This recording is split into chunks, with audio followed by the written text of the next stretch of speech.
Ladies and gentlemen, thank you for coming this afternoon. Please take your seats.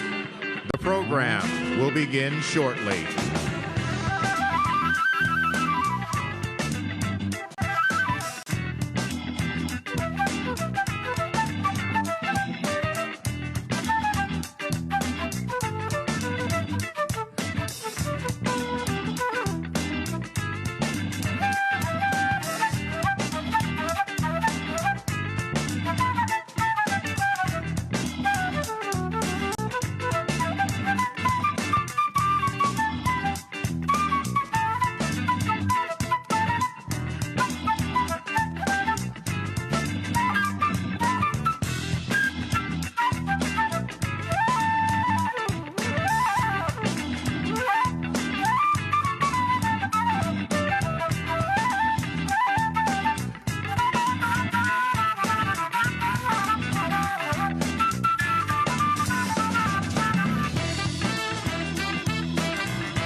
Ladies and gentlemen, we thank you for your patience this afternoon. The program will begin momentarily.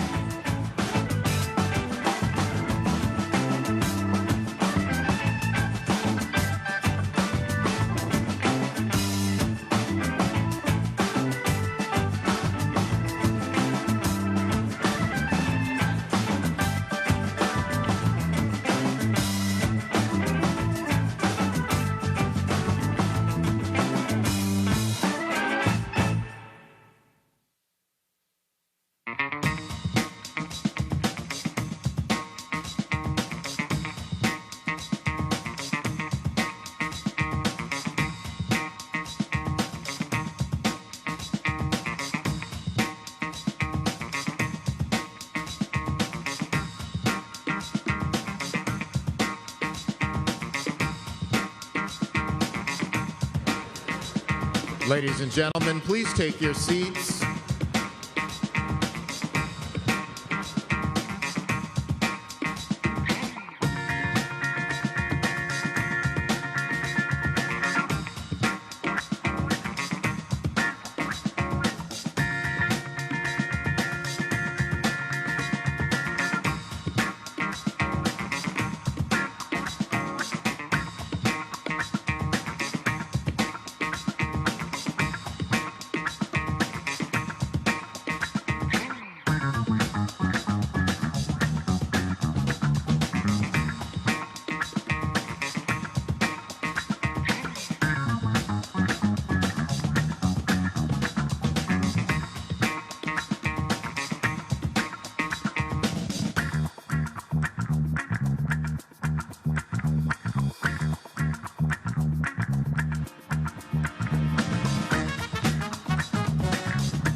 Ladies and gentlemen, welcome to the 49th Annual National Association of Black Journalists Convention and Career Fair.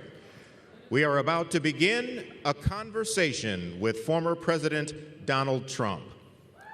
We ask that the professionalism that we all bring to our newsrooms and workplaces every day is the same professionalism that is maintained in this arena. Please welcome to the stage ABC News senior congressional correspondent Rachel Scott.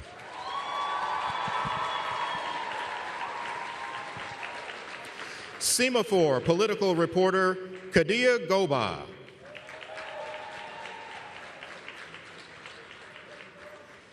And anchor of the Faulkner Focus and co-host of Outnumbered on Fox News, Harris Faulkner.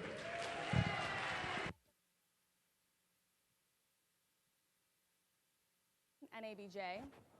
Mic's on? Hear me? There we go. Test, test, test.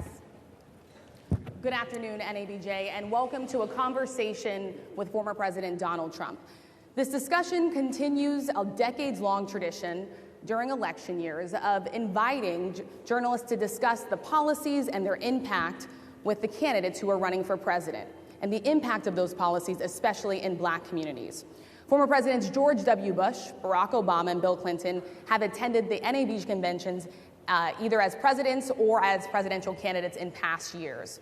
NABJ is currently in conversation with Vice President Kamala Harris's team to schedule a Q&A either in person or virtually in September. As journalists, we use opportunities like these both to inform our reporting, but also to help voters understand the choices that they face in a consequential and historic election year.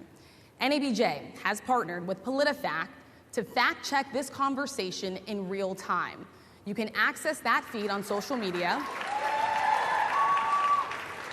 using the hashtag NABJFactCheck. Again, the hashtag is NABJFactCheck.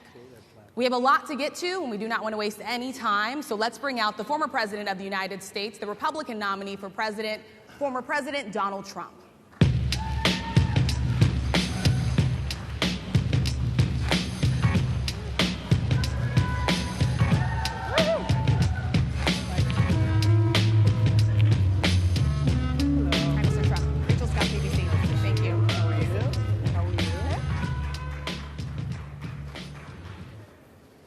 Mr. President, we so appreciate you giving us an hour of your time.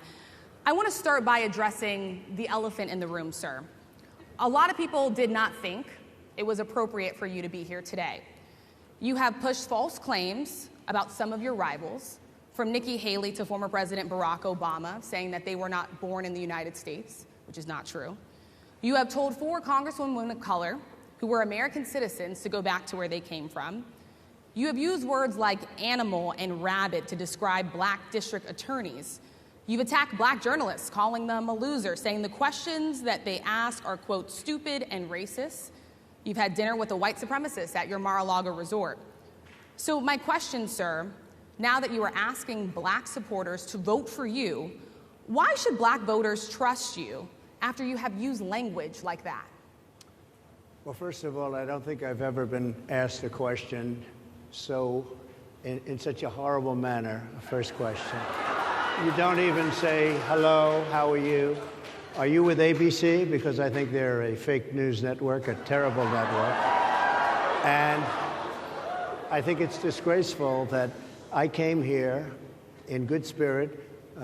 I love the black population of this country. I've done so much for the black population of this country. Including employment, including opportunity zones with Senator Tim Scott of South Carolina, which is one of the greatest programs ever for black workers and black entrepreneurs. I've done so much, and and I say this, historically black colleges and universities were out of money, they were stone cold broke, and I saved them, and I gave them long-term financing, and nobody else was doing it. I think it's a very rude introduction. I don't know exactly why you would do something like that. And let me go a step further. I was invited here, and I was told my opponent, whether it was Biden or Kamala, I was told my opponent was going to be here. It turned out my opponent isn't here. You invited me under false pretense. And then you said, you can't do it with Zoom. Well, where's Zoom? She's going to do it with Zoom, and she's not coming. And then you were half an hour late. Just so we understand, I have too much respect for you to be late.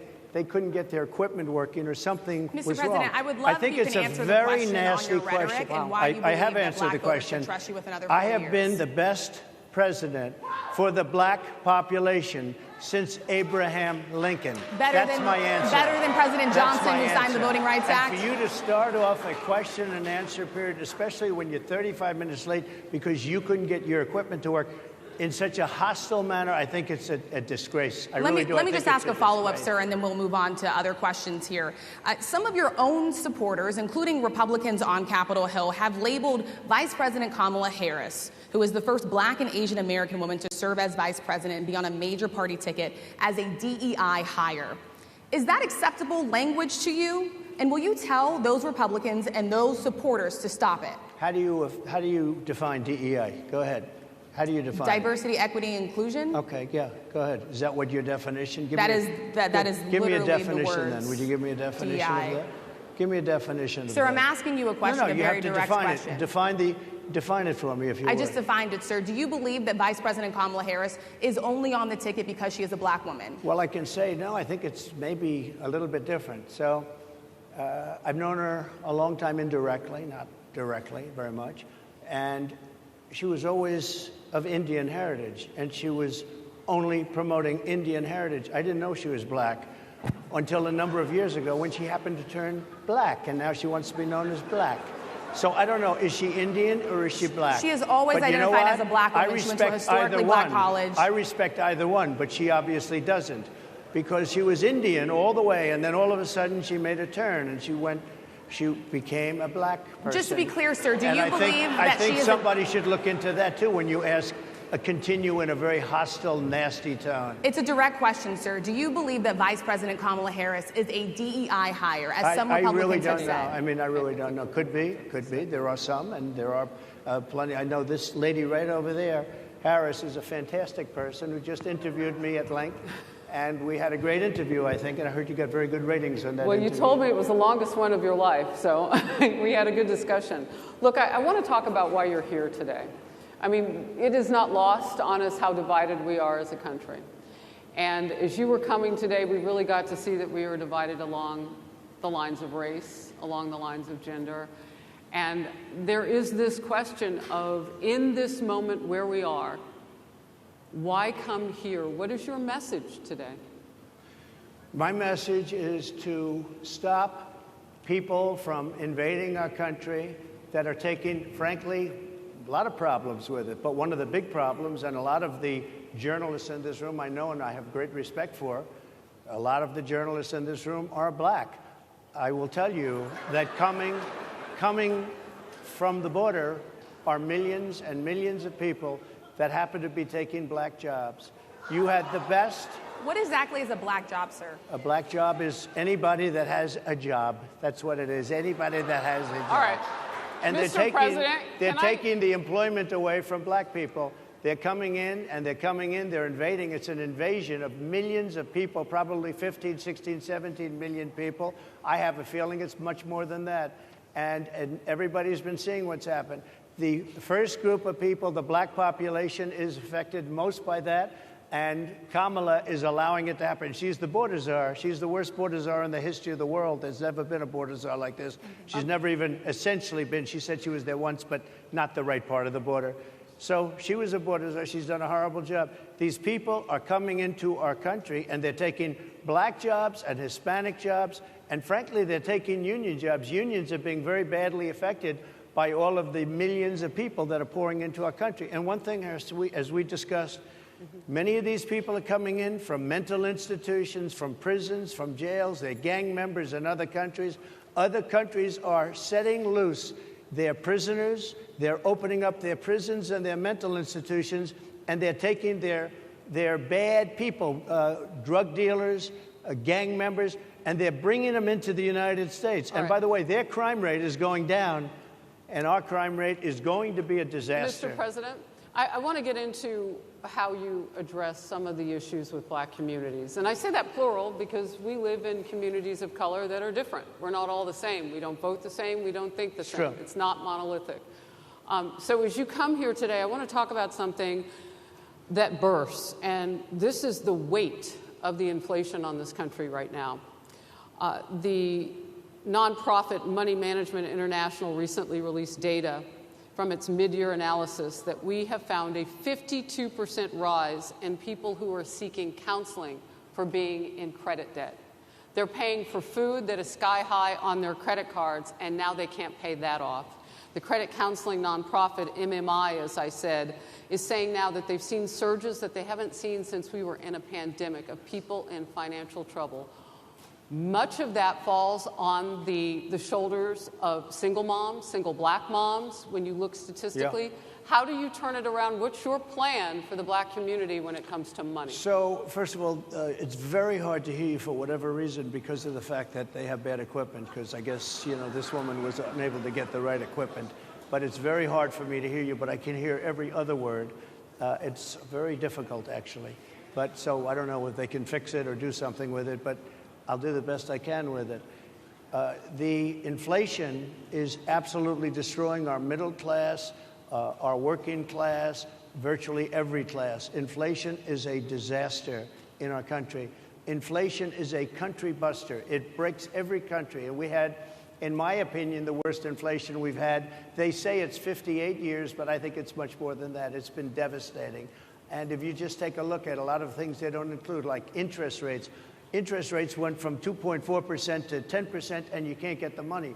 People can't buy houses. They no longer have the American dream. Young people, young black people, they don't have the American dream anymore. They can't buy a house. They can't borrow the money because of the cost of the money.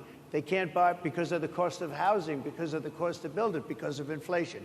Inflation is a disaster, and it's destroying our country, and it's destroying the black community probably as much or more. So what do you do? Than any. What's your plan? You know what we have to do? We have to bring down the cost of energy, and that's going to bring down the cost of inflation. This was all started with a bad energy policy by Joe Biden. By the way, just if I might, I was running against a man named Biden. You probably saw that. And he was losing very badly in the polls, and then he had a rather bad debate. I would say it was a bad debate. I would say it was one of the worst debates in history. And his poll numbers crashed. And instead of saying, you know, let's keep going and maybe something happens the other way, they said, oh, we're going to replace him. Let's just replace him. That's like you're in a fight, a prize fighter's in a fight. He's not doing what you say, let's bring in another fighter.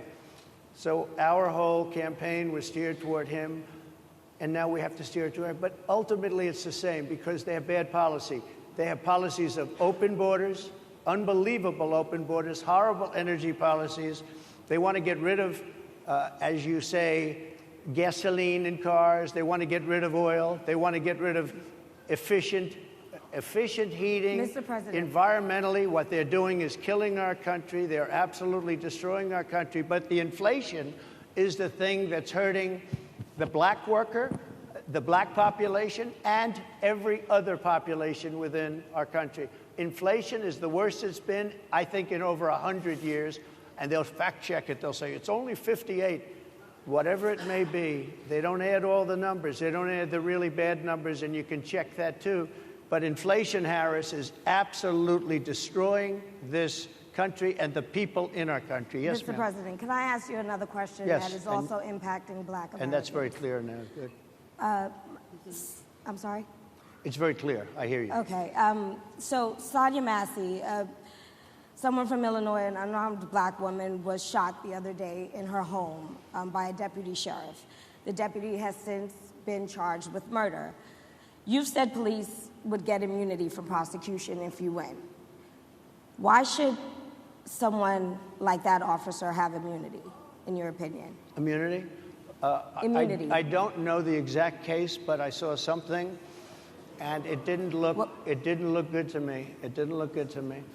Are you talking with the water, right? Yeah, well, police unions are not backing this person either. Okay. But again, why would... Are they going to be charging the officer? I guess they're charging the officer. So why should he receive immunity? Well, he might not. I mean, it depends. It depends on what happens. I'm talking about people that are much different cases than that. We need people to protect ourselves. And by the way, in Chicago, as an example, a few weeks ago, July 4th weekend, they had 117 shootings and 17 deaths. Nobody wants that. Nobody wants that. We need to have our police officers have the respect and dignity back. In this particular case, I saw something that didn't look good to me. I didn't like it. I didn't like it at all. So can you get a little more specific back to the immunity question? Who would make those distinctions? Well, right now, for the most part, people are protected by their unions, by their police unions, or by their police departments. But I'm saying if I felt, or if a group of people would feel that somebody was being unfairly prosecuted because the person did a good job maybe with crime, or made a mistake, an innocent mistake. There's a big difference between being a bad person and making an innocent mistake. But if somebody made an innocent mistake, I would want to help that person. What would those exceptions be? What would determine an innocent mistake? You go after somebody, and it's a very close call, and it's very dangerous. And you know, they have the policeman's life and woman is a very difficult thing because sometimes you have less than a second to make a life and death decision, and sometimes very bad decisions are made. They're not made from an evil standpoint, but they're made from the standpoint of they made a mistake. So I want to follow up really quickly. I find it interesting because you do talk about reining in prosecutors, especially when it comes to prosecutors that are prosecuting you. Why doesn't that skepticism apply to law enforcement? Well, I've been prosecuted because I'm a political opponent of two people that have weaponized our justice system. I've been prosecuted. I just won the big case in Florida. Everyone said that was the biggest case. That was the most difficult case. And I just won it. Now, Biden has a similar case, except much worse. I was protected under the Presidential Records Act. Biden wasn't, because he wasn't president at the time. And he had 50 years worth of documents. And they ruled that he was incompetent, and therefore he shouldn't stand trial. And I said, isn't that something? He's incompetent, and he can't stand trial, and yet he can be president. Isn't that nice? Mr. President, but they released him on the basis that he was incompetent. They said he had no memory, and he was a nice old guy, but he had no memory, and therefore we're not going to prosecute him. I won the case, and it got very little publicity. I didn't notice ABC doing any publicity on it, George. We cover you extensively, sir. I'd love to move over on to different topics. I didn't notice you do any publicity on it at all. I won the case, the biggest case. This is an attack on a political opponent. I have another one where I have a hostile judge. We have you for a limited time, sir. I'd love to move on to different topics. No, excuse you. You're the one that held me up at 35 minutes, just so you understand. If we can move on now to the state of the race, sir, I want to get back to the campaign. Senator J.D. Vance is your running mate. He's had a lot of controversy lately, and I want to read you a few things that he has said in the past. He said the Democrats running the country are a bunch of childless cat ladies who are miserable at their own lives and the choices they've made, and so they want to make the rest of the country miserable too. He's not talking here about how great it is to be a parent. He's attacking what he says are the choices people are making to not have children. Did you know that he had these views about people who do not have children before you picked him to be your running mate, and do you agree with him? No, I know this. He is very family-oriented, and he thinks family is a great thing. That doesn't mean he thinks that if you don't have a family, it's not. I know people with families. I know people with great families. I know people with very troubled families. And I also know people with no families. They didn't meet the right person. Things happen. You go through life, you don't meet the right person. But he's not just talking about families here. He also says that people that don't have children should get less votes than those that do. I'm just speaking for myself. Is that your campaign I think position? I'm speaking for him, too. He strongly believes in family. But I know people with great families. I know people with not great families that don't have a family. And the people without the family are far better. They're superior in many cases, okay? He's not saying they're not. What he's saying is that he thinks the family experience is a very important thing. It's a very good thing. But that doesn't mean that if you grow up and you grow older and you don't meet somebody that would be wonderful to meet and would have been good, that that's a bad thing. He's not saying that. My interpretation, you'll have to ask him, actually, but my interpretation is he's strongly family-oriented, but that doesn't mean if you don't have a family, there's something wrong with it. Just one last point, and then we'll move on. Just one of the bedrock principles of American life is one person, one vote. Senator J.D. Vance has suggested that someone who has children should have more votes than a person who does not have children. I just want to be clear here. Is that the position of your campaign? Well, no, but it's not something I have ever heard before. I can tell you this. Right now you have illegal aliens coming into our country, many from prisons and many from mental institutions, and they want to give them votes. I don't think they should have votes. They came into our country illegally, and they're taking the vote away from all of the people in this room that have been here a long time, that have worked hard, that in many cases, and you'll see this happening, if I'm not elected, you're going to see it happening. If I am, you're not going to have any problem. But you're going to see it happening a long time. You're going to see the people in this room and people outside of this room are going to be losing their jobs to people that have come into this country illegally. Mr. President, can we stay with just kind of the state of the race right now? Because I felt like that vice president question, candidate question was right in there with that. So let's talk about J.D. Vance for a little bit. He's had some stumbles out of the gate. I don't know if you're hearing what we hear as reporters, but it's been a tough couple of weeks for him. Why did you choose J.D. Vance? Why didn't I? Why did you choose him? And I'm having a hard time hearing, too. I chose know him everybody because out there can, but it's I'll hard tell to you hear. why. I chose him because he's a very strong believer in work and the working man and woman, and especially the working man and woman who have been treated very unfairly, because you have many of them in this room. But you have many of those people, they were treated very unfairly. They worked very hard and they were treated unfairly. He wrote the book that became a bestseller. The movie became a smash hit. He's a very smart guy without the benefit of having a family that has contacts, like a father that was well connected. He got into Yale Law School. He graduated in 2 years from Ohio State, summa cum laude.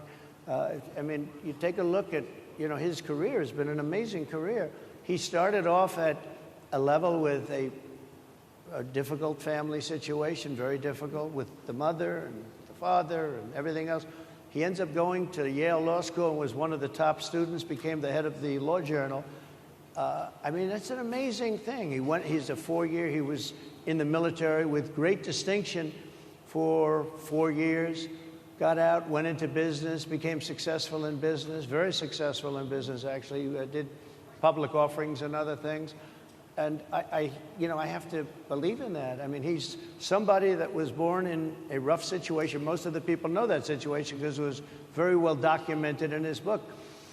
And I have a lot of respect for somebody that can get into Yale and become one of the best students in Yale, that meets a young woman at Yale who was also outstanding, and they get married, they have a beautiful family.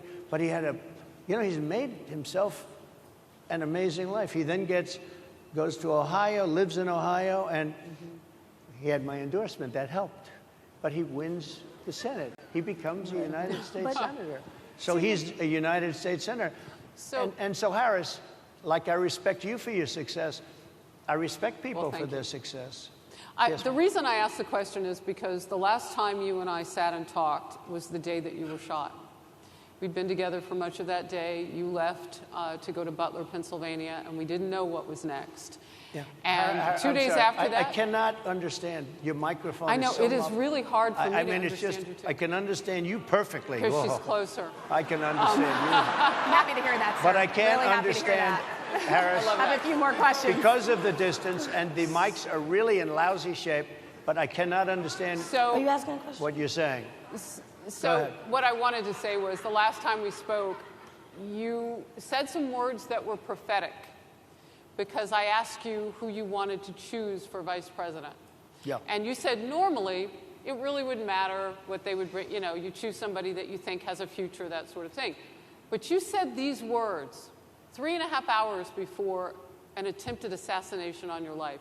You told me that bad things happen, Harris. And that's why this decision is important this time. Bad things happen. You said it twice.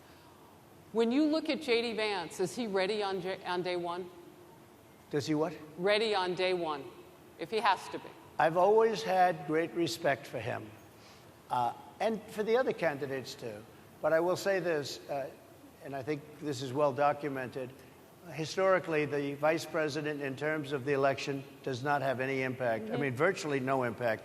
You have 2 or 3 days where there's a lot of commotion as to who, like you're having it on the Democrat side, who it's going to be. And then that dies down, and it's all about the presidential pick. Virtually never has it mattered. Maybe Lyndon Johnson mattered for different reasons of what we're talking about, not for vote reasons, but for political reasons, other political reasons. But historically, the choice of a vice president makes no difference. You're voting for the president, and you can have a vice president who's outstanding in every way, and I think J.D. is. I think that all of them would have been. But you're not voting that way. You're voting for the president. You're voting for me. If you like me, I'm going to win. If you don't like me, I'm not going to win. I'm going to get my J.D. Vance question in. J.D. Vance? I'm going to get my J.D. Vance question in. To your point and to Rachel's point, he, has a lot of opinions about childless women like myself or divorced people like yourself. Do you think, well, I mean, my point is here. But at least it was said in a friendly manner. My point is, do you think the Republican Party is getting a little bit too judgy about people's lives when you think about abortion or when you think about what J.D. Vance is saying?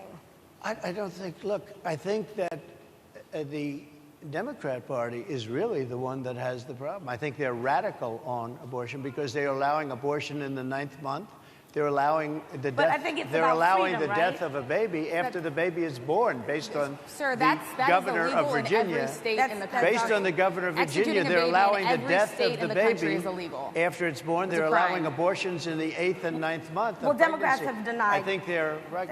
And I that's think the the thing. Republican Party is actually much less. I think I've made them much less radical, perhaps. But the Republican Party, what we're doing is bringing it back to the states where everybody wanted it. Democrats, Republicans, liberals, conservative, everybody wanted abortion brought back. They didn't want Roe v. Wade in the federal government. They wanted it, everybody But the wanted majority it of back. Americans oppose Excuse Roe me. v. Wade being They overturned. don't Multiple know polls have about showed that, this. sir. Right now, they're voting. It brought it back to the states. Now, I happen to believe in the 3 exceptions.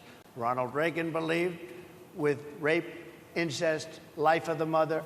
I do. I think most people do. I think most Republicans do also. But if you take a look, right now they're doing, it's an amazing thing, out of the federal government, it's in states, and people are voting.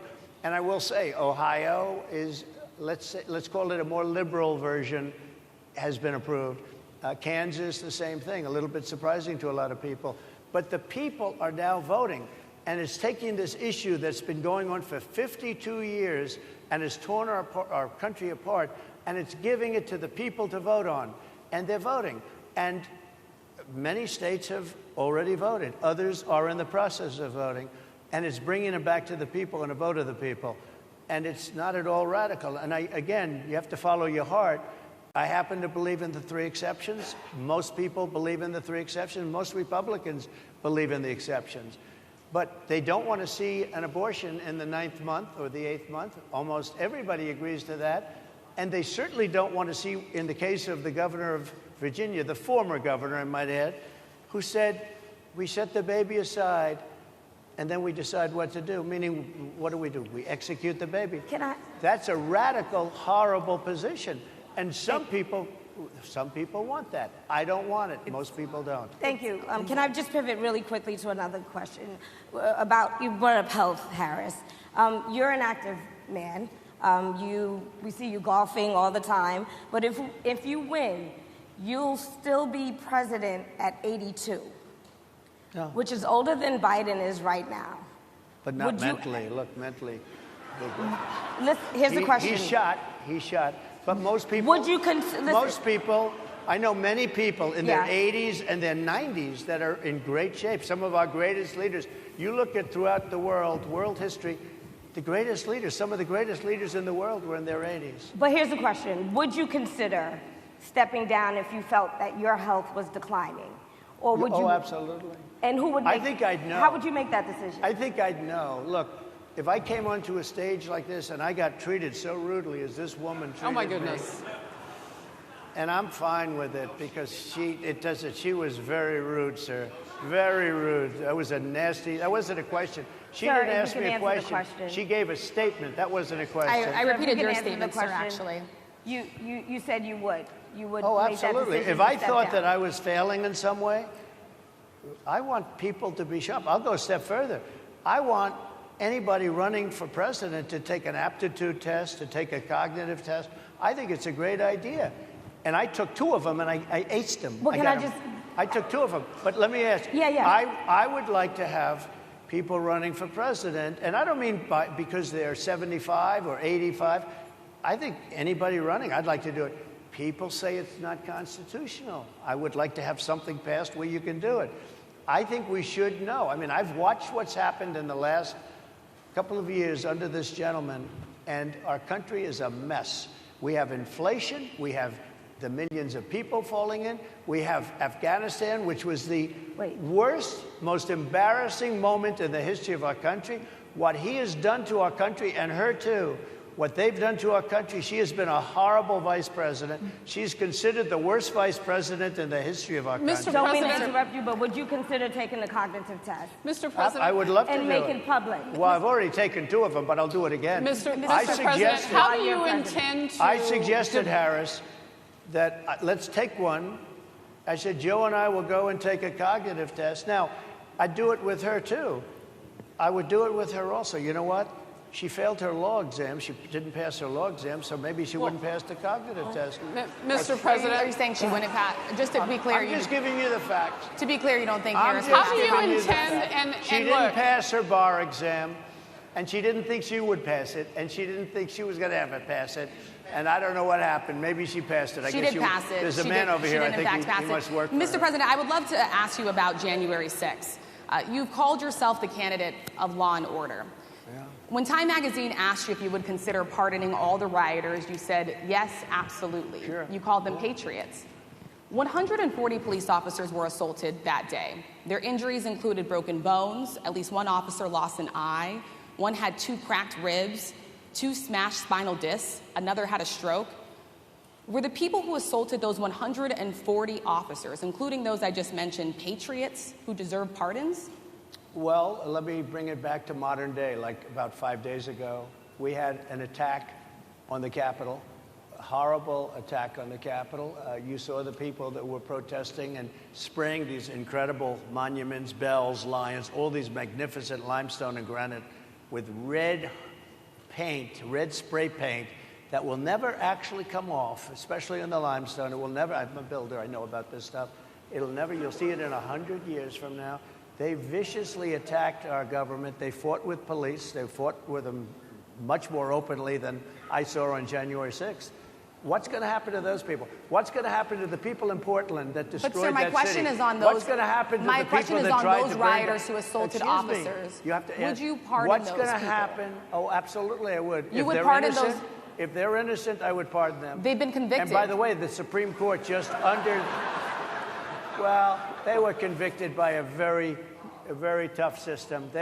How come the people that tried to burn down Minneapolis, how come the people that took over a large percentage of Seattle, how come nothing happened to them? How come the people But, sir, we're talking about people that were seen beating officers with flagpoles, dragging them down the stairs. They're on video. Have you seen that video, sir? Oh, really? Well, you would pardon those rioters? They shot a young lady in the face who was protesting. They shot her in the face. You know, nobody died that day. You do know that. But people died in Seattle. Nobody died, but people died in Minneapolis. You know people died in Minneapolis. And nothing happens, and nobody ever talks, and nothing happens to those people. But you went after the J6 people with a vengeance. And I'll tell you what about the cops that were, and I'm all for the police, as you know, but what about the police that are ushering everybody into the Capitol? Go in, go in, go in. What about that? Look, nothing is perfect in life, but you have people from Minneapolis, you have people just from 5 days ago in Washington, D.C. They were having fistfights and fighting with the police. They were spraying and destroying. They were desecrating our monuments in Washington, D.C. 5 days ago, and nothing happened to them. And you can't have two systems of justice. That's why they went after me as a political opponent, because they felt they couldn't win without doing that. And we're going to win our cases, and we're going to be vindicated. But I have to spend a lot of time on that, and money. That's what they want. After the election, they won't care. Although in my case, I think they probably will, because the hatred is pretty deep. But I'll tell you, they went after me as a political opponent. That's never happened in our country before, and it sets a terrible, terrible precedent. What do you do on day one if you win? What's your first thing? What do? I close the border. And I do two things, because I can do a lot of things simultaneously. I close the border. We don't want people coming in. We want people to come in, Harris, but they have to be vetted. They have to be checked. They have to come in legally. I want people to come into our country, but they have to be vetted. They have to be checked. So when you say, what do I do? That, and I drill, baby, drill. I bring energy way down. I bring interest rates down. I bring inflation way down so people can buy bacon again, so people can buy a ham sandwich again, so that people can go to a restaurant and afford it. Because right now, people can't buy food. Your grocery bills are up 40, 50, 60%, right? She's agreeing to me. Oh, she's agreeing. Thank you. I like you very much. Mr. President, I think we are. But it's true. Your grocery bills are up. And then they're mandating that you buy an all-electric car. You know, Elon Musk endorsed me, and he's a friend of mine. He's a good guy. He's a smart guy. But I'm against everybody having an electric car. okay? I'm very much against that. You have to be able to, if you want a hybrid or if you want a gasoline-propelled car, but, you know, we have more liquid gold, gasoline, oil, under our feet than any other country, more than Saudi Arabia, more than Russia, more than any other country. I want to use it. I want to use what we have. I want to bring down prices, bring down costs, and I also have to stop the invasion. And remember, they're taking your jobs. These people coming in are taking your jobs. Project Mr. Pres- 2025. I think we have to leave it there by the Trump team. All right. So leave it. That is the last word. Thank you so much, Mr. Trump, for coming today and joining us. Well, thank you very much. They've been telling us. Thank you. Thank you, everybody, very much. Great Thank honor. you, Mr. President. Thank you. NABJ will email about details regarding the conversation with I Vice could not President hear Kamala any- Harris in September. Thank you. Thank you very much. Thank you, sir.